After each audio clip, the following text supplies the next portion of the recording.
Antes de apresentar o nosso convidado especial, eu gostaria de saber quantas pessoas estão nos visitando hoje pela primeira vez. Gostaria de ver as mãos. Olha, temos um garoto aqui, um outro rapaz lá atrás, 2 pessoas então. Gente, muito bem-vinda.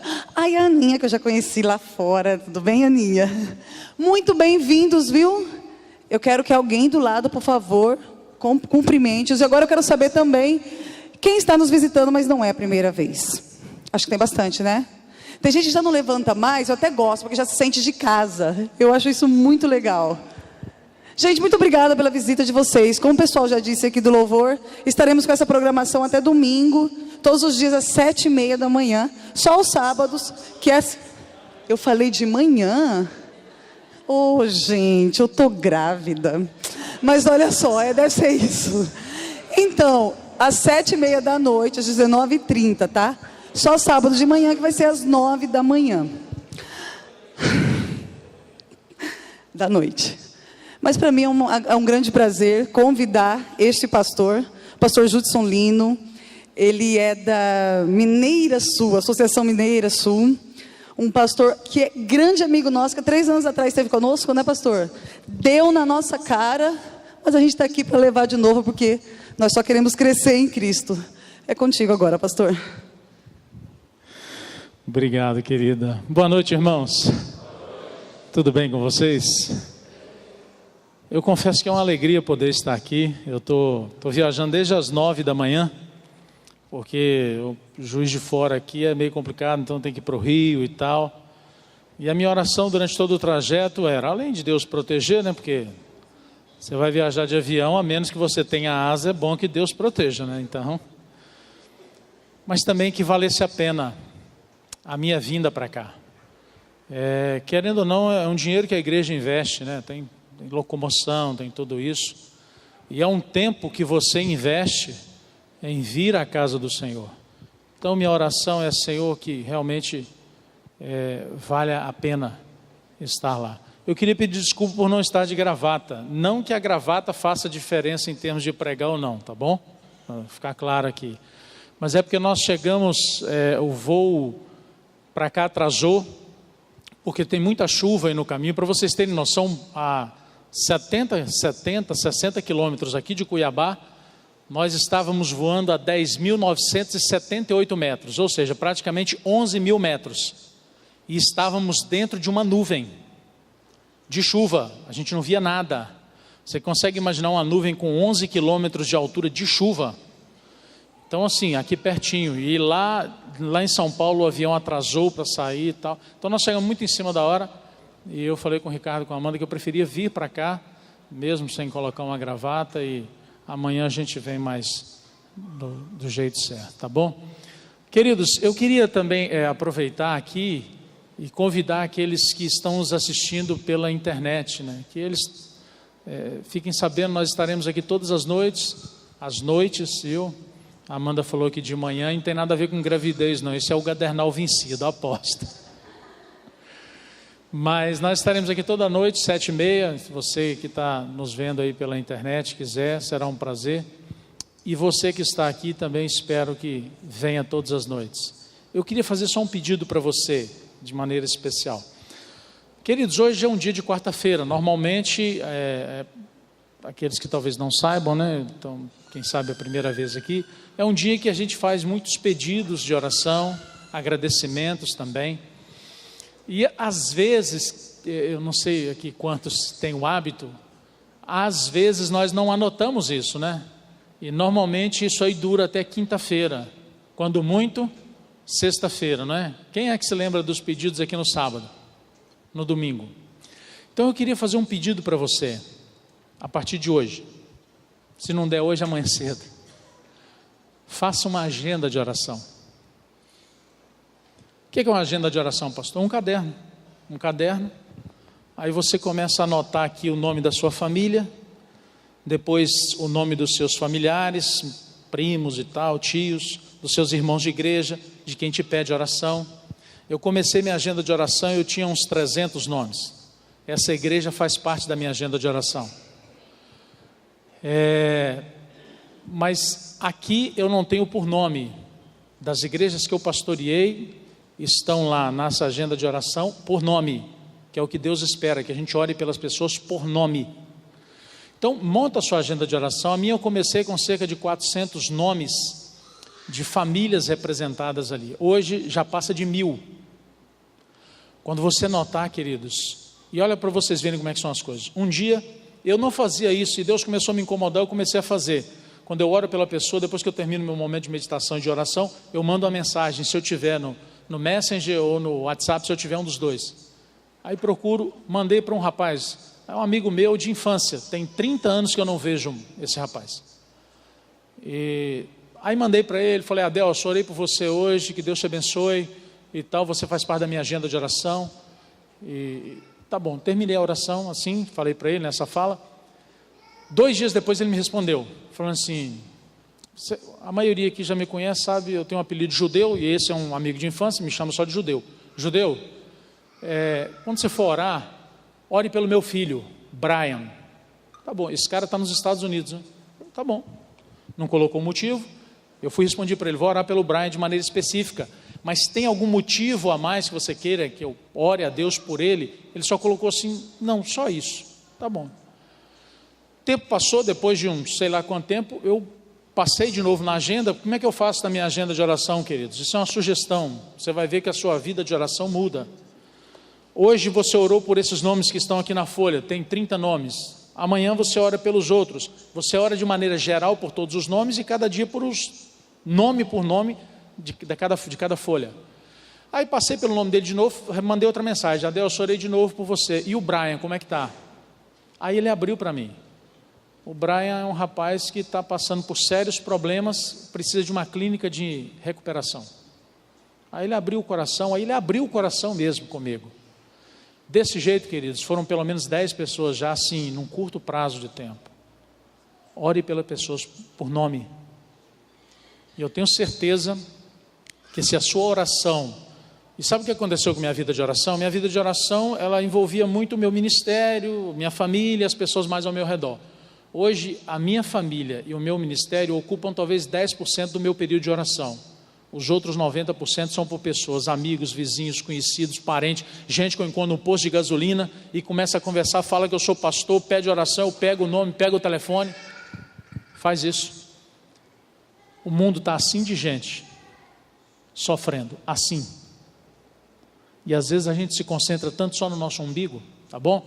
Então, a partir de hoje, arranje um caderno diferente. Eu trouxe o meu, está dentro. Amanhã eu posso trazer, mostrar para vocês. É só sugestivo, tá bom? Não tem nenhuma regra básica e tal. Mas faça, sua vida vai ser diferente. Eu te garanto, tá bom? E falar em oração, vamos orar? Pode colocar aqui, Ricardo, fazendo um favor. Nós vamos falar aqui durante essa semana sobre colunas do caráter. Como é que se tem aí um caráter cristão? E a primeira maneira de ter um caráter cristão é com esse tema de hoje. Não adianta a gente tentar aí viver uma vida cristã sem ter tempo com aquele que vai te fazer viver uma vida cristã. Vamos orar então? Feche seus olhos.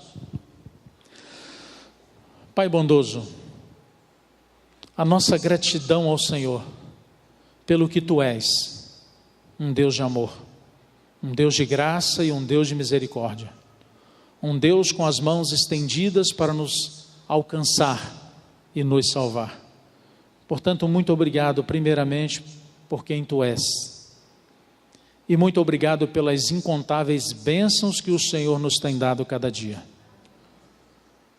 Pai amado, talvez nós não enxerguemos as bênçãos como elas são, mas as maiores bênçãos que temos, elas são tão cotidianas e tão comuns que às vezes nos esquecemos delas. Portanto, muito obrigado por ver, muito obrigado por falar, muito obrigado a Deus por ouvir, muito obrigado por andar, muito obrigado pela inteligência de poder aprender da Tua palavra e muito obrigado pela liberdade de poder, usando a inteligência, escolher viver ao Teu lado. Mas acima de todas essas bênçãos, ó Deus, muito obrigado pela família que temos e que amamos, mas acima de tudo, Senhor, obrigado pela salvação em Cristo Jesus.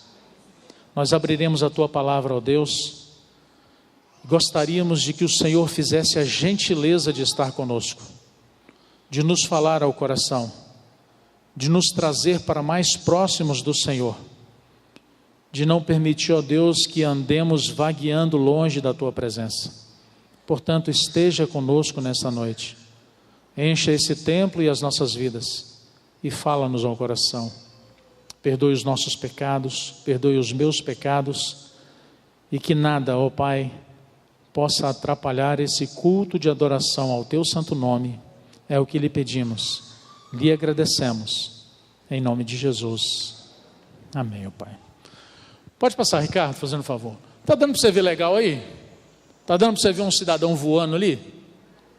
Esse é o Michael Jordan. Sem dúvida o maior jogador de basquete que já existiu. Esse cara, você sabe que da linha do garrafão até o aro são 3 metros. Esse salto aí foi quando ele ganhou o torneio de enterradas. Na sequência de fotos que tem, é um pôster, tem um dado momento em que esse cidadão, ele está com o seu olho na direção do aro. Aqui não pega legal não, mas ele está olhando para o aro. O aro está a 3,5 metros do chão. Imagine a altura que esse cara não está. Ele ganhou o apelido de Air, justamente porque parecia que ele voava. Alguns especialistas dizem que para ele parecia que o tempo parava. Quando ele saltava, ele fazia tanta miséria no ar até chegar à cesta, que parecia que ele parava. E não parece mesmo? Olha lá, a altura que o cidadão está. Ainda bem que ele jogou basquete, porque se ele jogasse vôlei, cada vez que ele saltasse na linha dos 3, ele pendurava na rede lá, porque ele não conseguia parar. Pode passar. Esse é Albert Einstein, talvez um dos maiores gênios, que eu li de um cientista britânico que dizia o seguinte: o princípio da relatividade era tão complexo que entre 10 cientistas talvez um entendesse, e ele, que era o dono da cadeira de ciências de Oxford, dizia que ele não era um desses aí. E a sua secretária, você sabe que Einstein era muito desorganizado, um gênio, mas muito desorganizado. O escritório dele era uma Babilônia total, e sua secretária que colocava ali alguma ordem naquilo. Mas ela se cansou das pessoas perguntarem para ela, né? Porque às vezes chegar até ele era difícil. O que é a lei da relatividade, esse princípio da relatividade, o que é isso? E ela ficava toda enrolada para responder e não sabia. E aí um dia ela falou para ele assim: ou o senhor me explica de maneira simples o que é esse princípio da relatividade, para que eu responda às pessoas, ou eu vou largar de trabalhar com o senhor. Bom, ele não queria perder aquela secretária, porque ela era muito eficiente, e ele falou para ela assim: é simples. O tempo é relativo e é mais ou menos assim: se você conhece uma moça ou um rapaz, né, muito bonito ou muito bonita, e você conversa com ele durante horas, a sensação ao final do dia é de que você conversou minutos. Quando eu conheci a minha esposa, foi exatamente assim. Nós nos conhecemos, eram às 9 horas da manhã, e paramos de conversar porque ela tinha que ir embora. Eu estava no seminário ainda, era 5 horas da tarde.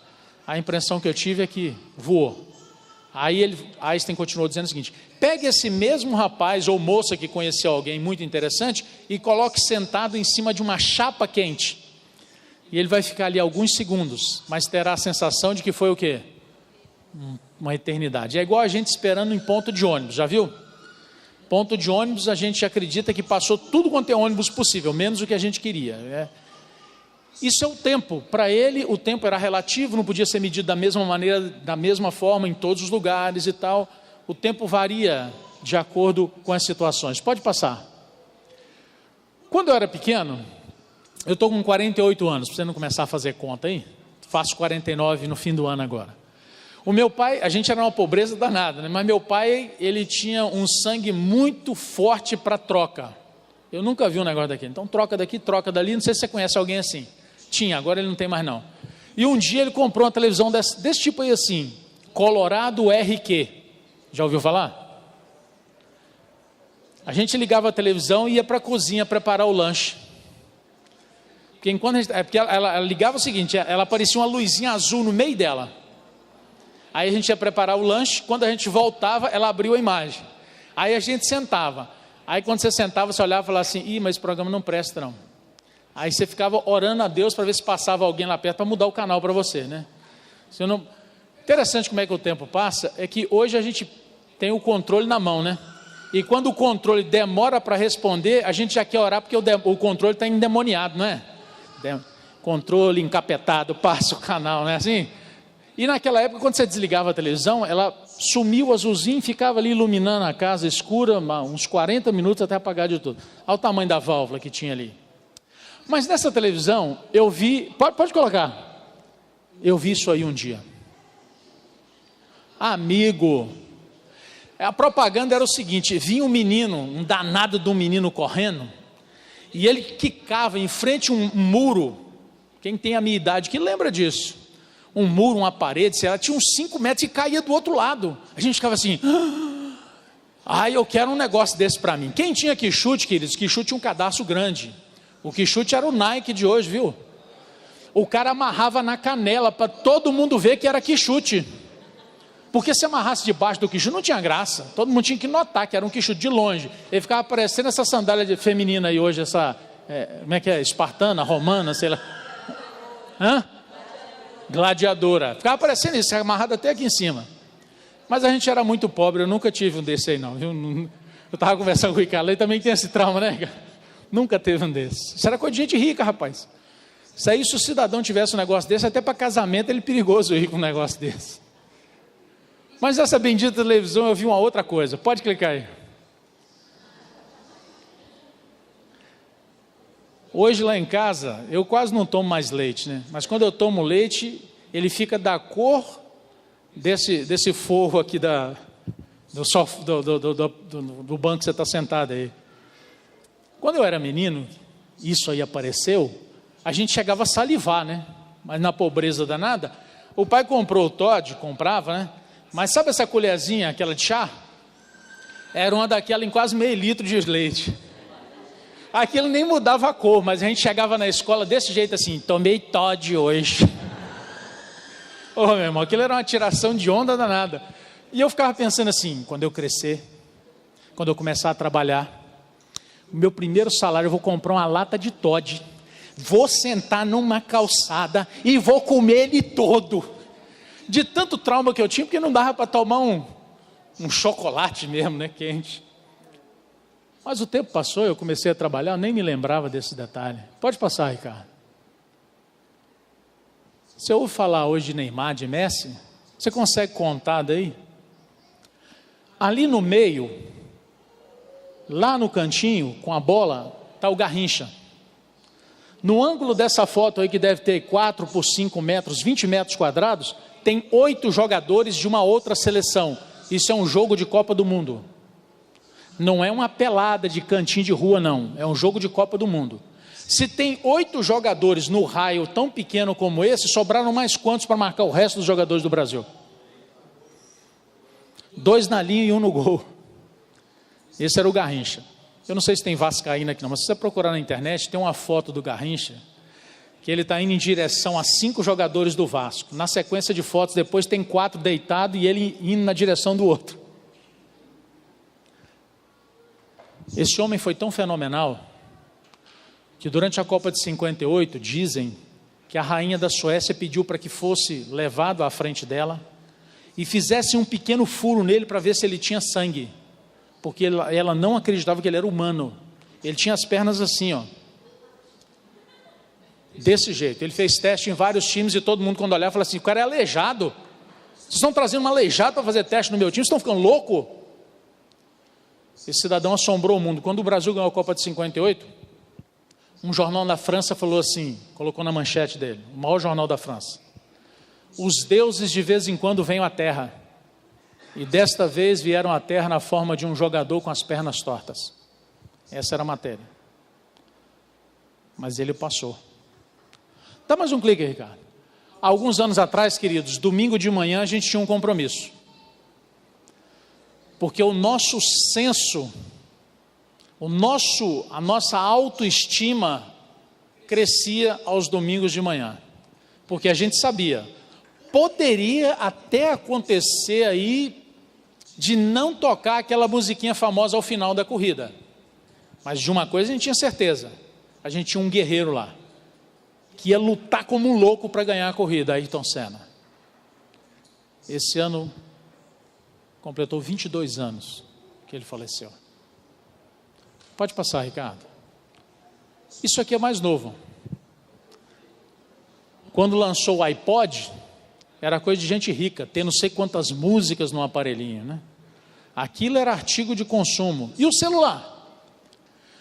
Você olha para um celular desse tamanho, você que é mais novo, nunca viu um desse aí, amigo, quem tinha um celular desse aí que custava quase um carro e botava na cintura, além de tirar muita onda, é lógico, dava problema de coluna nele, né? Porque ele empenava assim, né, de um lado. Mas quando o cara tirava aquilo e abria aquela antena, não tinha ninguém que não olhava para ele. Porque eu estou para te falar que quando esse celular chegou no Brasil, uma cidade igual Cuiabá devia ter 100, 200, se tivesse muito. Então você tirava aquilo lá assim e falava assim, oi, se eu te der um desse aí, você não quer nem como arma para jogar em alguém. Há pouco tempo atrás o Orkut é que era o negócio, né? Alguns aqui ainda devem ter até hoje, não deve ter fechado dele, né? Eu não sei nem como é que fecha aquele negócio, o meu está lá ainda. Entra lá no meu Orkut. Agora a onda hoje é Facebook, né? Dizem os especialistas que em 5 anos o Facebook é passado. Sei que você está me olhando e dizendo assim, conversa, pastor, eu estive num encontro de comunicação e lá os especialistas dessa área aí do Brasil dizem o seguinte, 5 anos e o Facebook, ou ele atualiza de uma maneira assombrosa, ou ele é passado. Percebem como as coisas vêm e vão? As coisas vêm e vão de uma maneira assustadora. Quando eu cheguei no IAN para fazer teologia, o IAN passava por um período de seca. O IAN fica na Bahia, no Recôncavo Baiano, que é uma região que chove muito. Então o meu chefe me mandou para o jardim. Aí você pensou assim, pastor, se foi cuidar de florzinha, é ruim, amigo. O meu serviço era assim, tinha uma construção velha, o judeu vai lá, quebra aquela construção, marreta de 10 quilos, já trabalhou com aquilo? Você levanta a marreta de 10 quilos, se você não segurar, te derruba, amigo. Você vai lá, arranca tudo, quebra tudo, tira todo o concreto, depois fofa a terra, quando você fofar a terra, você deixa que aí vai outra equipe para plantar a bendita flor. Mas tinha um serviço lá que eu amava, quando ele falava assim para mim, chegou o caminhão de compra, vai lá, descarrega o caminhão de compra, porque o caminhão de compra, saco de 60 quilos, né, de trigo, disso, daquilo outro, eu descarregava eu e mais um rapaz em 2 horas.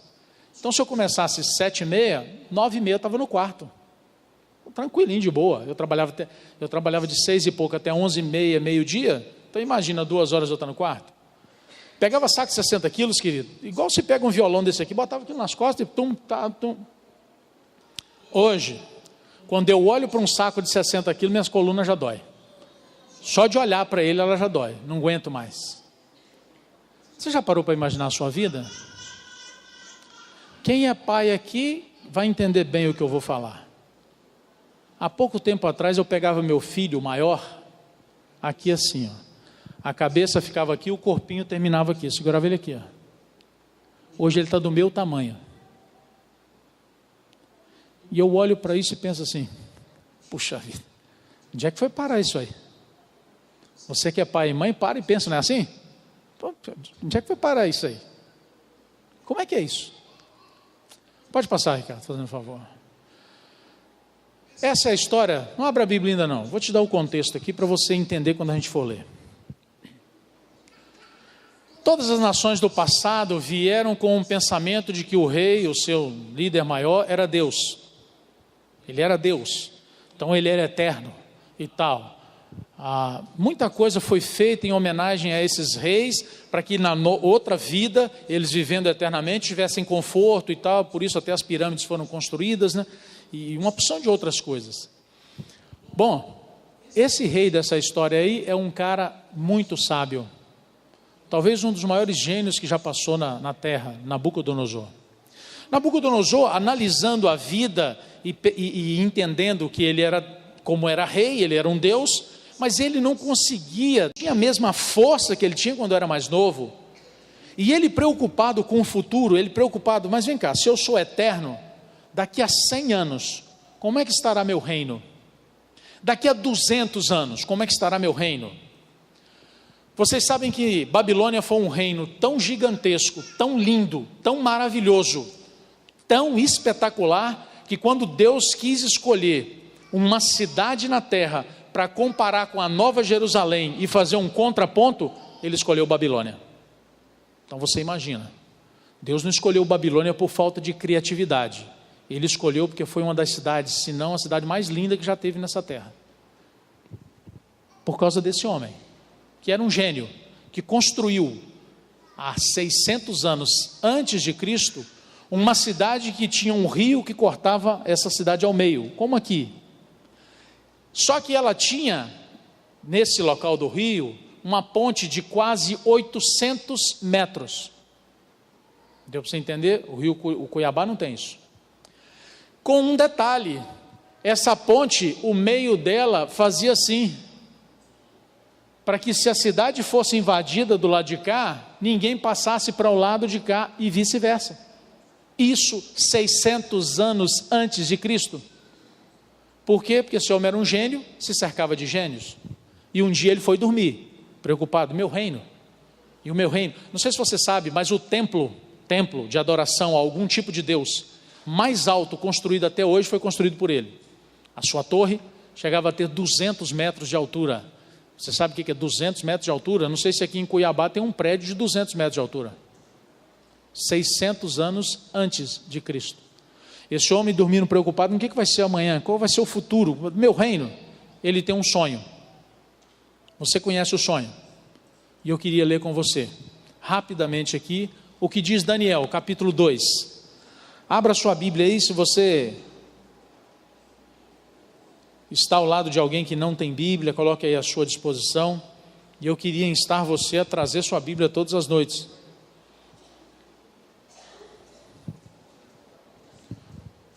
Daniel capítulo 2, sabe o que me impressiona nesse texto bíblico, queridos?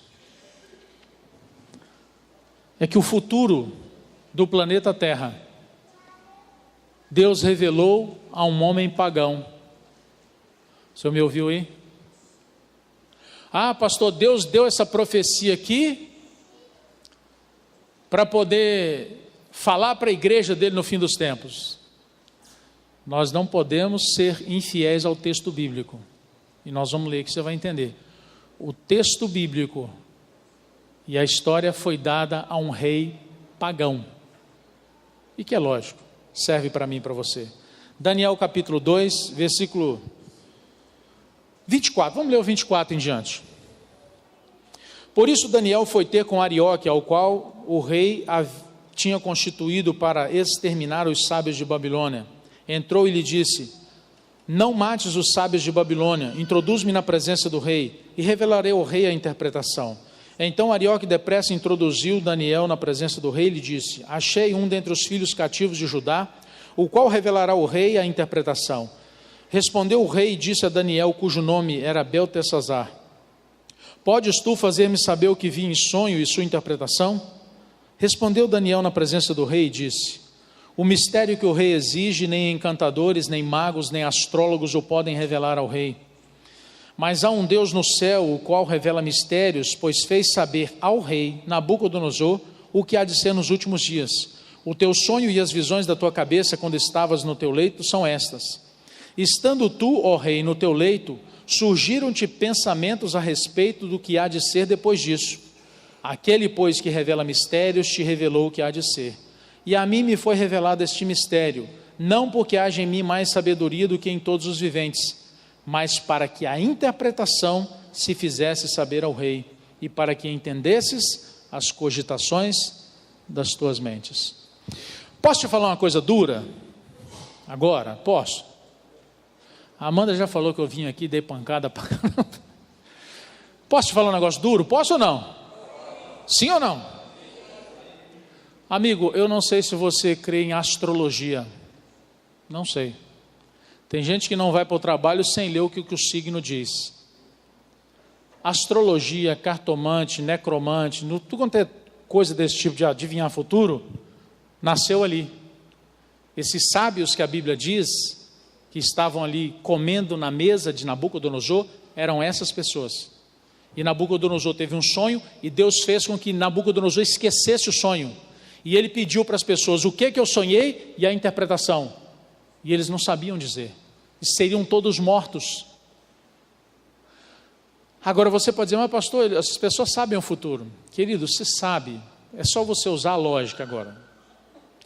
Se esse pessoal que diz saber o futuro sabe o futuro, por que eles não jogam na Mega Sena? Ah, pastor, porque eles não gostam de dinheiro. Eu gosto, até se eles ganharem lá, pode passar para mim que eu pego, não tem problema com o dinheiro não. Eu não amo dinheiro não, mas eu gosto. Se eles não gostam de dinheiro, por que eles cobram para escrever para jornais? É só uma questão de lógica. Eles veem o futuro, não é o que dizem? Veem. Por que não joga na Mega Sena acumulada? 120 milhões, não resolve o problema de ajuda não? Ah, porque eles não gostam de dinheiro. Então por que cobra para escrever para o jornal? Escrevesse de graça, não é a lógica? Então, queridos, esse pessoal não sabe nada do futuro. O único que sabe o futuro é Deus. E muitas vezes não revela para mim e para você, porque nós não temos sabedoria em como lidar.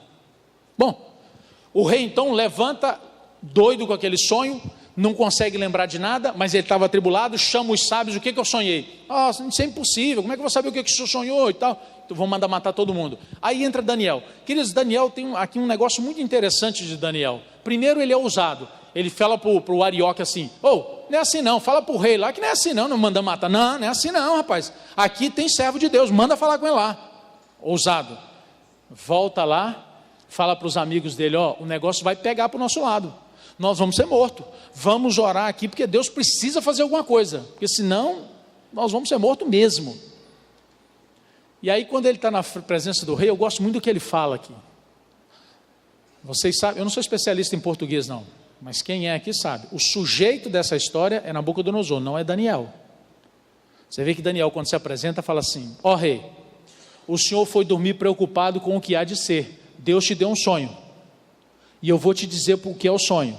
Agora, Deus me revelou, não porque eu sou mais sabido, do que eu sou mais esperto, porque eu sou mais consagrado do que ninguém. Deus só me revelou porque Ele quer que o Senhor saiba. Perceberam? A história do mundo e de tudo o que aconteceria depois foi dada a um rei pagão. Porque Deus ama o pagão tanto quanto ama a mim e a você. Amém?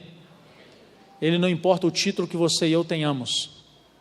Ele importa o que vai aqui dentro, o desejo de fazer a vontade dele.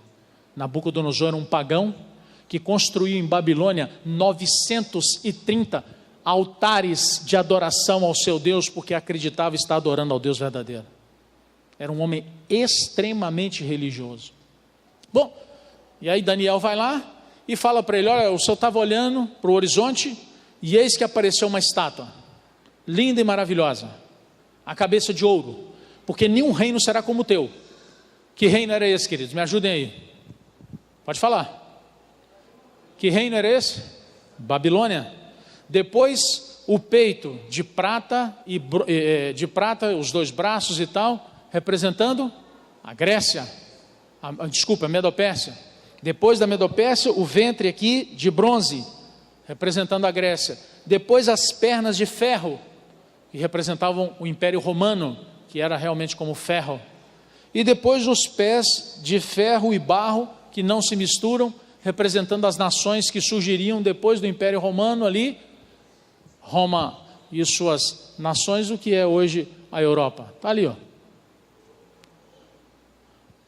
O rei, quando Nabucodonosor terminou, quando Daniel terminou de falar, o rei ficou doido, falou, caramba, é isso mesmo, olha aí. E aí quando você estava olhando ainda, rei, apareceu uma pedra, misteriosamente, ela foi cortada de uma montanha, mas não tinha nenhuma mão por trás desse corte. E ela bateu nessa pedra, nessa estátua, e esfarelou essa estátua, e essa estátua virou como poeira, parecendo que nunca nem tivesse existido uma estátua dessa. E essa pedra cresceu e tomou tudo. E aí o rei ficou doido, o rei falou, caramba, é isso mesmo, é isso aí mesmo que eu sonhei. Legal, agora olha para mim aqui, legal. Deus mostrou para Nabucodonosor o que aconteceria até nos nossos dias. Nabucodonosor um dia vai ter avião voando no céu. O Brasil teve a visita agora do Antonov. Eu tenho uma foto que alguém me mandou do Antonov perto de um avião como esse que eu viajei. É a mesma coisa de você perto de uma criancinha. Pesa não sei quantas toneladas aquele troço e levanta voo. E adiantar o que para Nabucodonosor saber disso? Nabucodonosor, vai ter um aparelho que as pessoas vão falar nele aqui, e o som vai para uma caixa de som e vai ser ampliado. Oh, que legal, microfone, oh, que bacana. A gente vai conseguir resfriar os lugares com ar-condicionado, Nabucodonosor. Irmãos, o que na verdade significava para Nabucodonosor saber que 200 anos depois ia surgir um outro império, 300 anos depois ia surgir um outro império? Por que Deus revelou isso para ele? Porque essa profecia serve para mim e para você. Para mim e para você ela é ótima, porque a gente olha para o passado e tira um monte de lição e tal. Pode passar aí, Ricardo. Agora a pergunta que fica é essa daí. O que Deus estava dizendo para o rei? O que ia adiantar falar para o rei? O rei, daqui a sei lá quantos anos, eles vão inventar um aparelho que leva pessoas debaixo da água. Eles vão chamar de submarino. Olha que maravilha. Já parou para imaginar, queridos? Tenta se colocar no lugar de Nabucodonosor. Mesma coisa de eu falar para você, olha, daqui a 3.000 anos vai estar acontecendo isso e isso na terra. De que isso serve para você? Isso vai colocar mais comida na sua mesa amanhã? Isso vai tirar a sua dor de coluna que está te rebentando já tem alguns dias? Isso vai te adiantar em alguma coisa? Isso vai melhorar a sua maneira de educar os seus filhos? Você já parou para imaginar por que Deus fez tanta questão que Nabucodonosor entendesse? O que Deus estava dizendo para o rei, queridos? O que no fundo Deus estava dizendo para esse rei? Pode passar, Ricardo. Esse rei, queridos, como eu falei, foi um dos mais sábios que já passou na terra. Mas esse rei tinha um sério problema para entender isso aí, ó. Tudo passa. Coloquei aqui para vocês coisas de quando eu era criança e sonhos que eu tinha, nunca, alguns realizaram, outros não, passou. Garrincha um dia foi um cara que assombrava, esse aqui talvez nunca nem ouviram falar dele. Ayrton Senna é considerado até hoje o maior piloto da história. Talvez um bocado de gente aqui nunca nem viu nada dele, passou. Hoje nós estamos ouvindo falar de Neymar, daqui a 10 anos é um nome no passado. Passou, amigo. Você já parou para imaginar de que o que eu acabei de falar já é passado? E o que virá é futuro? Você e eu só temos uma fagulha curta de tempo chamada presente, agora, e que é ínfima. E a gente acredita que ela é eterna. Na minha cidade teve um jogador de futebol, um dos primeiros jogadores do Brasil a ir para o exterior, chamado Germano. Ele é irmão daquele cara da música, Fio Maravilha. Quem conhece de música aí, tem uma música que o Jorge Ben fez para um jogador, Fio Maravilha, nós gostamos de você e tal. Esse cara era da minha cidade. O irmão dele foi um dos primeiros a ir para a Europa, jogou no Milan. Esse homem um dia, depois se aposentou, ele tinha terreno lá perto da minha cidade, ele estava saindo de casa, colocou o pé para entrar no jipe, só fez assim, ai, e caiu. Quando a irmã chegou, ele já estava morto. Você já parou para imaginar, queridos, que o passado, o que eu acabei de falar é passado, já não movimento nada, não consigo fazer nada com ele, e o que virá amanhã ou depois, eu nem sei se eu tenho, eu não sei se eu vou dormir hoje, muito menos se eu vou acordar amanhã. Mas a gente insiste em viver nessa terra acreditando que, não, amanhã. Agora olha para mim, querido, a gente quer ter uma vida espiritual consagrada a Deus, a gente sonha em ter uma vida espiritual de ouvir Deus falar, a gente sonha em ter intimidade com Deus, de entender a vontade de Deus, mas a gente não quer gastar tempo com Deus. Dizem que o advento, ou o surgimento do Facebook, do WhatsApp, serviu para uma coisa. Para uma coisa serviu, para no dia do juízo, ninguém poder dizer para Deus que não teve tempo. Você já viu como é que é o Facebook? Eu vou entrar, mas eu vou ficar só 10 minutos. Já viu como é que é? Se desafie a entrar no Facebook e ficar 10 minutos. Se desafie a ligar a televisão só para dar uma passada ali, distraído, 15 minutos. Se desafie a isso, queridos. Agora, pegar a palavra do nosso Deus para ler, aí sabe qual é a frase comum nossa? Não, mas eu tenho um compromisso daqui a pouco. Eu te falei da agenda de oração, queridos, que a vida espiritual é construída com a palavra de Deus e com oração. Não existe vida espiritual na igreja. Aqui é a cereja do bolo. Vida espiritual é feita na sua casa, você e Deus, eu e Deus. Põe o poema aí para mim. Eu gosto desse poema, esse é um poema de um frei. Talvez você conheça. Deus pede hoje estrita conta do meu tempo, e eu vou do meu tempo dar-lhe conta. Mas como dar sem tempo tanta conta, eu que gastei sem conta tanto tempo? Para ter a minha conta feita a tempo, o tempo me foi dado e não fiz conta. Não quis, tendo tempo, fazer conta. Hoje quero fazer conta e não há tempo. Pode passar. Ó vós que tendes tempo sem ter conta, não gasteis vosso tempo em passatempo. Cuidai, enquanto é tempo, em fazer conta. Pois aqueles que sem conta gastam tempo, quando o tempo chegar de prestar conta, chorarão como eu, o não ter tempo. Agora, amigo, eu não quero que você saia daqui com a consciência pesada. Não vim aqui para isso. Não vim aqui para você olhar e falar assim: pastor, realmente a minha vida espiritual, misericórdia. Minha leitura de Bíblia eu nem leio. Minha oração é sempre aquelas mesmas. Sabe quais são aquelas mesmas? É aquela assim: Senhor, muito obrigado pelo dia que passou, me dê uma boa noite e tal. Senhor, muito obrigado pelo alimento que eu vou ter agora, que não nos falte, me faça bem e tal. Tem oração, queridos, que nós fizemos há 20 anos atrás, elas são as mesmas. Eu fico imaginando às vezes o anjo pegando aquela oração e falando assim: não precisa fazer, a mesma? Não precisa não, está aqui anotado, anotei a primeira vez que você fez. Está aqui na folha amarela já, eu já levo para o Senhor, pode deixar. Então não é para você sair daqui, não, é para você sair daqui consciente. Puxa vida, minha vida espiritual é o que eu quero. Queridos, eu viajei e deixei minha família em casa. Só tem uma coisa nessa terra que me separa da minha família, só uma. Só uma. Não pense para mim, se você falasse para mim: ô Júlio, eu vou te dar um passeio num cruzeiro, é o mais chique do universo, você não pode levar sua família, eu estou fora. Só tem uma coisa que me faz separar da minha família, só uma: pregar o evangelho de Jesus Cristo, só. Agora, por que do meu Deus, que é muito mais importante do que a minha família, por que dele eu consigo ficar tanto tempo distante? Por que do seu Deus que te ama, que faz tudo por você, a gente consegue passar um dia inteiro sem gastar tempo com ele? E quando eu falo dessa agenda de oração, você vai aprender na agenda de oração que os seus momentos com Deus não vai ser aquela relação de pedidos simplesmente, mas vai ser aquilo de prazer, e você está ali com ele. Por que Jesus orava a noite inteira, queridos? Jesus não orava a noite inteira porque, Senhor, tem aquela proteção, tem aquele rabino lá que está doido para me pegar, tem aquele fariseu miserável lá, você não tem que me proteger dele, viu, Senhor? Não era para isso, era pelo prazer da companhia.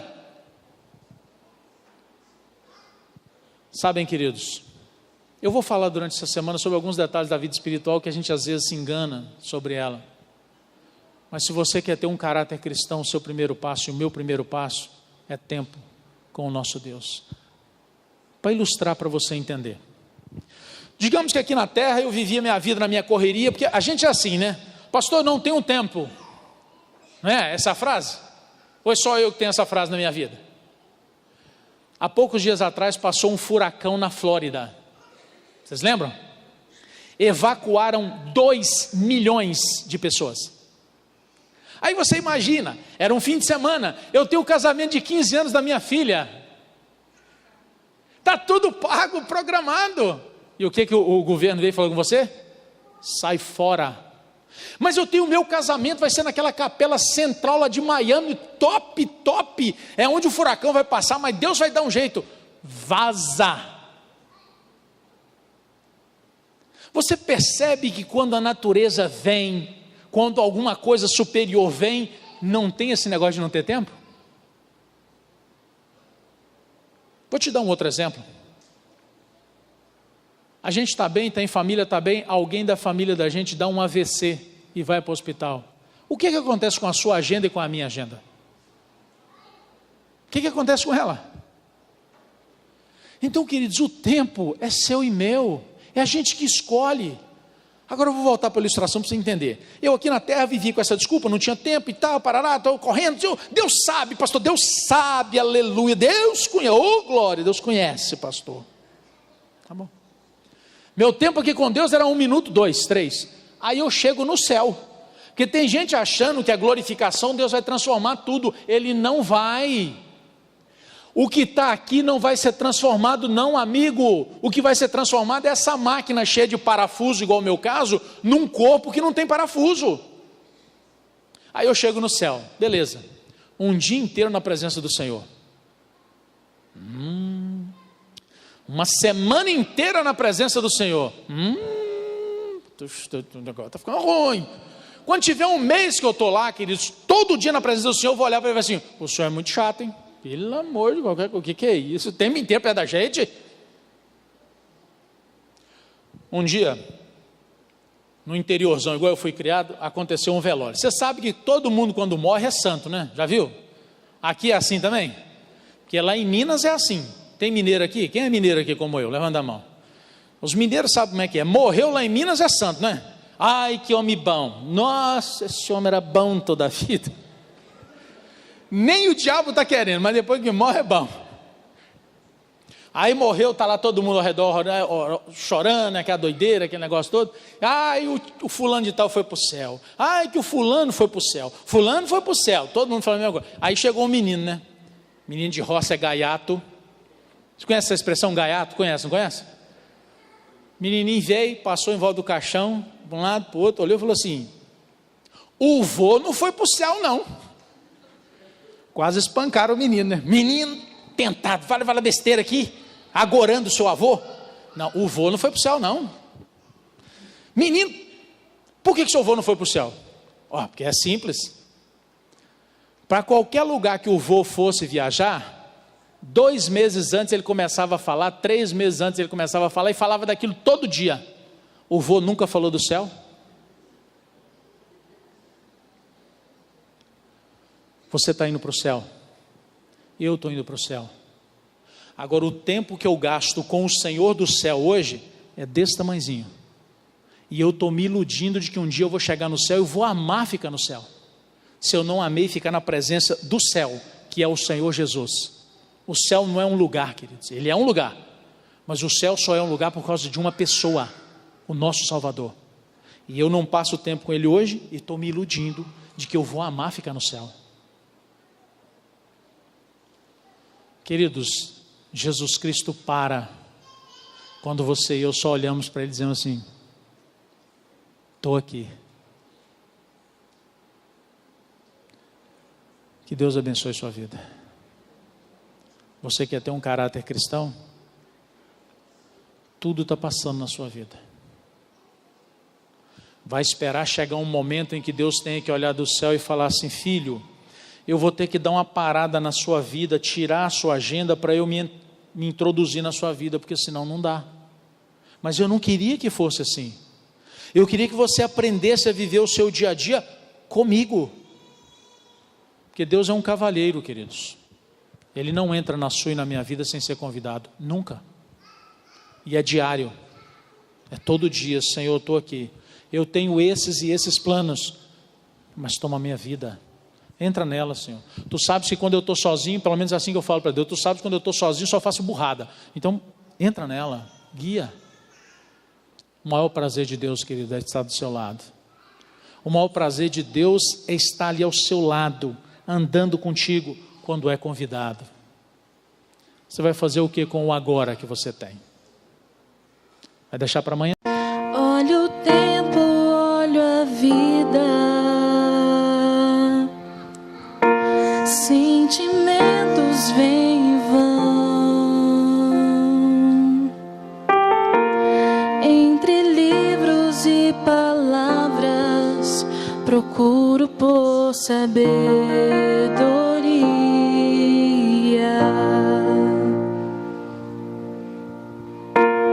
Mas parece que na busca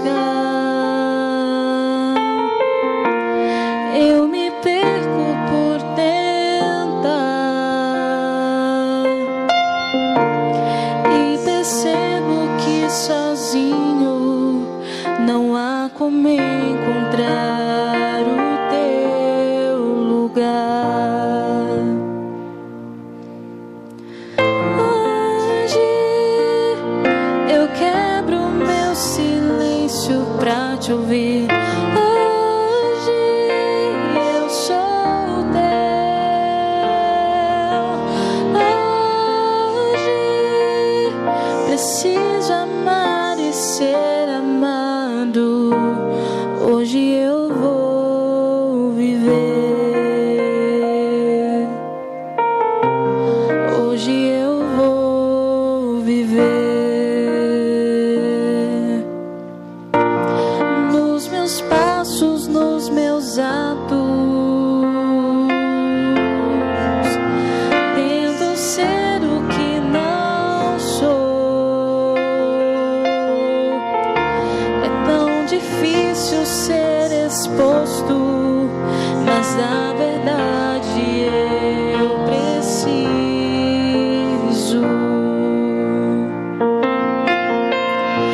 Hoje eu quebro o meu silêncio pra te ouvir.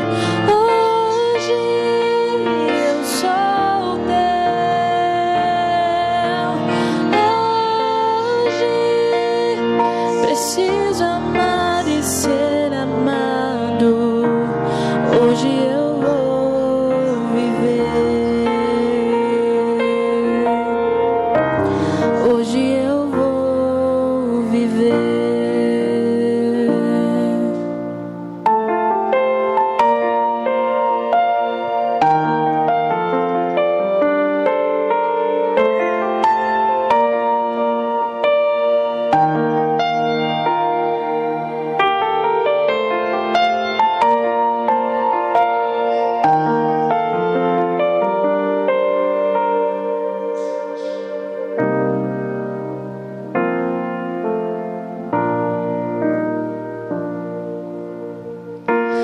Descobri que existe graça para todo que aceita. Tudo agora faz sentido. Suspiro por eternidade.